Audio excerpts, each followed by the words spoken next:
Historically, government assassinations are often carried out with a patsy to take the fall and a professional or team of professionals to execute the target.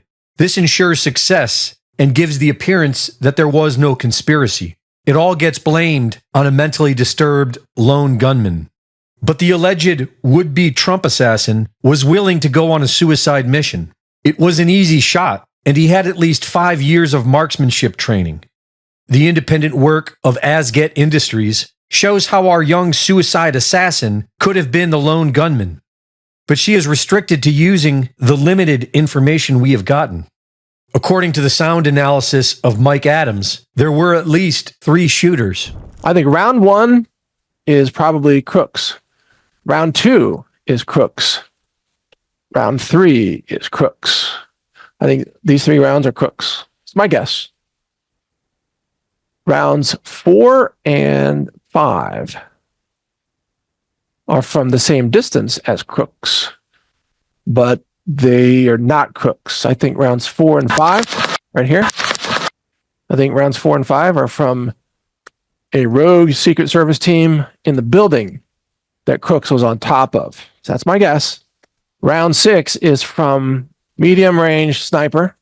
Round 7 is long range sniper. Several witnesses that day claimed that there was a second shooter in the water tower. And I just screamed, it's the sniper, and he was firing down toward the water tower. That's what we're hearing. Fox News live streamed the following testimony, but omitted it from final edits. Fence where the other shooter was. There was one I heard in the water tower. There was one by the fence. And still, obviously, initial reports. NBC live streamed the following testimony of a woman who was in the front row. He could see the sharpshooter behind Trump. He said the sharpshooter shot to the left. He killed the gentleman in the water tower here. And omitted the following from the final edit. Now they feel that there was 2 shooters on both sides. So they got the one on the tower on this side, but the one on the right side they never got. So that's why they wanted us to leave immediately, because they thought there's still a shooter out there somewhere. I'm glad that guy's no longer with us anymore in that tower. And I hope they get the other one too. Images of the water tower show a shadow at the very top. Frame-by-frame analysis shows what could be described as muzzle flash, or the reflection of a scope lens. Before any shots were fired, police were seen running towards the water tower. Oh wow, where are they running to? Multiple shooters makes more sense, but then how did they miss? Many are insisting that it was a staged event to inflame Trump's popularity. We still don't know for sure whether Donald Trump was hit by a bullet, whether he was hit by glass fragments, whether he was hit by shrapnel. We don't have those details. We actually have no details from his physician, even though this man is still a Secret Service protected, and presidential candidate. We knew almost nothing.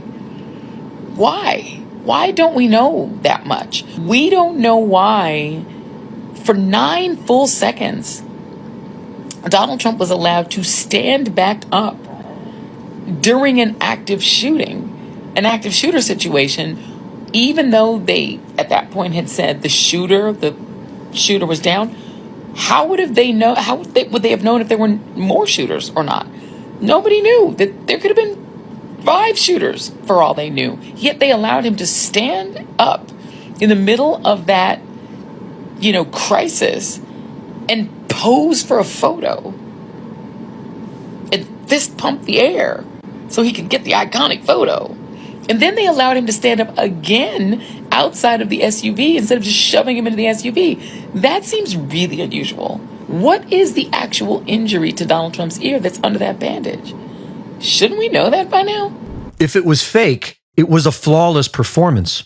And if it was authentic, it was not only sloppy, it was a millimeter away from chaos.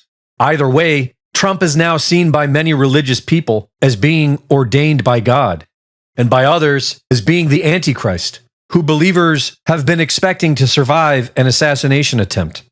Reporting for InfoWars, this is Greg Reese.